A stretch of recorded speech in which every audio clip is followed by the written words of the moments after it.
O preço do óleo diesel tipo A, vendido pela Petrobras às distribuidoras de combustíveis, terá uma queda. O anúncio foi feito pela estatal no fim da manhã de hoje. O preço será reduzido em 40 centavos e o reajuste será aplicado a partir de quarta-feira. Sobre a redução e seus impactos, vamos conversar agora com o economista e professor de macroeconomia do IBMEC São Paulo, Ricardo Ranoldi. Boa noite, Ricardo. Seja bem-vindo. Boa noite. Bom, deixa eu te questionar. Essa foi a primeira decisão sobre preços tomada com a participação do novo presidente Jean Paul Prates. Os fatores que possibilitam, Ricardo, esta redução são fatores econômicos, são fatores políticos ou os dois? Olha, eu acho que é uma combinação dos dois, né? Eles estão aproveitando o momento que ainda não está, o petróleo não está pressionando muito para cima. Dessa forma, o que está acontecendo? O governo ainda pode reduzir. Agora, a grande dúvida é quando o petróleo voltar a subir bastante, né? Quando a China, agora que a China parou com a política de Covid-0 dela, provavelmente vai ter a maior demanda por petróleo e o petróleo pode aumentar bastante de preço. Será que a Petrobras vai ter o pulso de aumentar o preço do diesel no momento que a inflação esteja ainda alta? Essa é uma grande pergunta. Então, eles aproveitaram agora e ajudaram o governo reduzindo um pouco mais o diesel, mas ainda está junto com essa política de preços, né, essa paridade de preços internacional.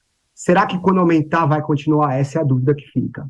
Pois é, justamente sobre isso te questionarei se a tendência é de mais redução, deve estabilizar ou não, em breve esse preço deve alterar para cima.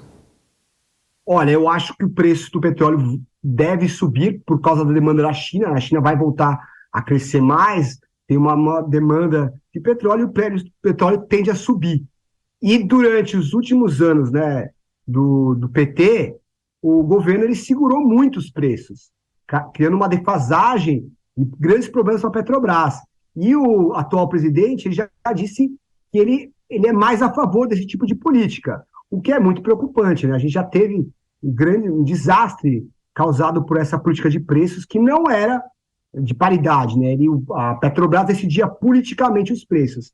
Então, eu e a maioria do mercado, tanto que o preço da Petrobras vem caindo, tem muito receio que isso volte a acontecer, né? Ele já defendeu, ele falou que os preços são uma política de governo, enquanto deveria ser uma política da Petrobras, e pensar nos acionistas também, mas não, ele já falou que provavelmente é uma política de governo. Então, se o governo quiser, eles vão segurar o preço, o que é muito preocupante. Pois é, como você mesmo disse, a intenção do PT é de mudar essa política de preços da Petrobras.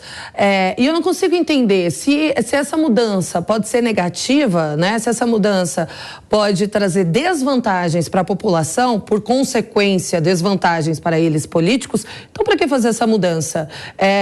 Não existem benefícios? Por que, então, a insistência nessa mudança na política de preços, se a atual, segundo o mercado e a maioria dos economistas, é mais justa? Ótima pergunta, né? A gente tem que lembrar que existem dois efeitos, né? O efeito de curto prazo e o efeito de médio e longo prazo.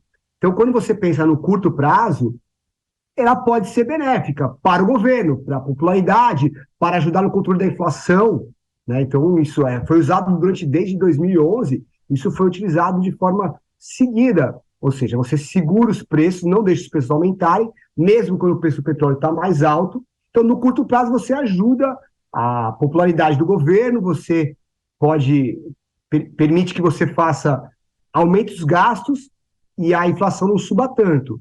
Porém, isso vai se acumulando, a Petrobras começa a ter uma defasagem muito grande em relação aos preços no mercado internacional. E alguém vai ter que cobrir.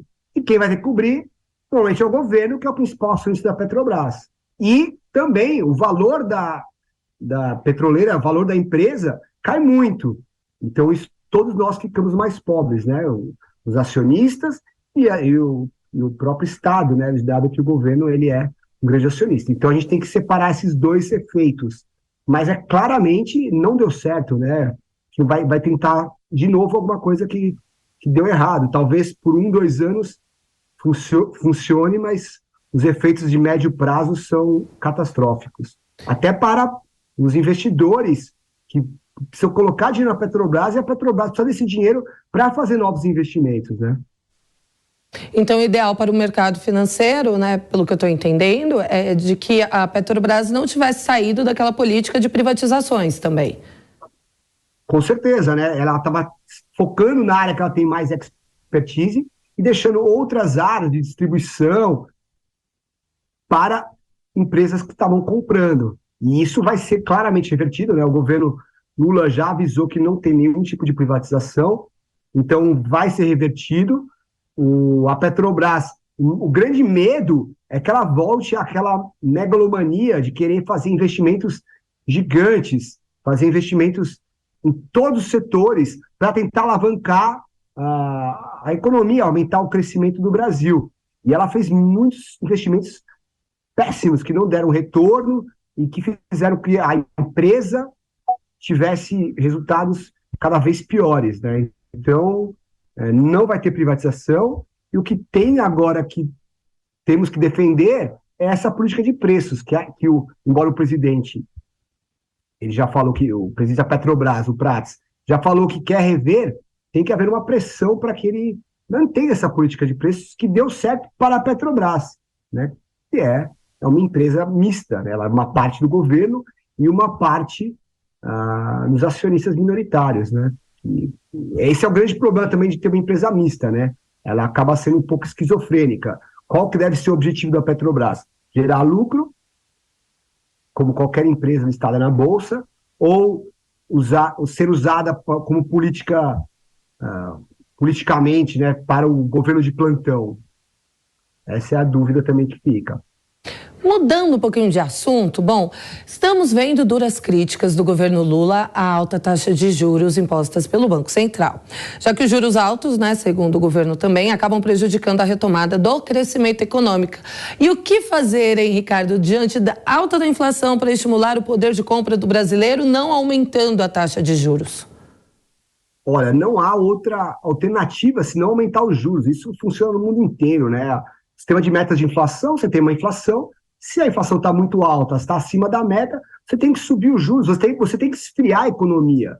No curto prazo também, né? Mesmo fazendo, lembrando agora do curto e do médio prazo, em qualquer lugar do mundo, nos Estados Unidos, na Europa, até no Japão, os juros estão subindo. E o Brasil cresceu muito, né, nesse último ano, mais do que a demanda cresceu mais que a oferta, agora você vai ter que reduzir a demanda.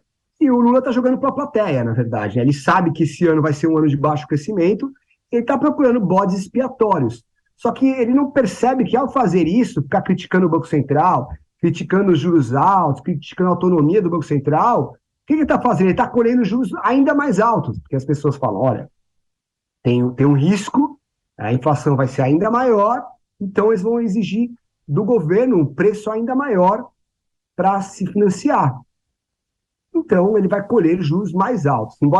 Embora seja uma bobagem o que ele está falando, né? É claro que o Banco Central tem que ser independente. Em todos os países, né, o colega estava falando isso, né, todos os países do mundo têm o Banco desenvolvido, né, países que têm uma economia mais próspera, têm um Banco Central que é independente, e o Banco Central... Quando o Banco Central é independente, os juros caem, né? A gente percebeu isso. Quando houve os juros futuros, eles caem na hora. Então, o governo precisa de dinheiro para se financiar.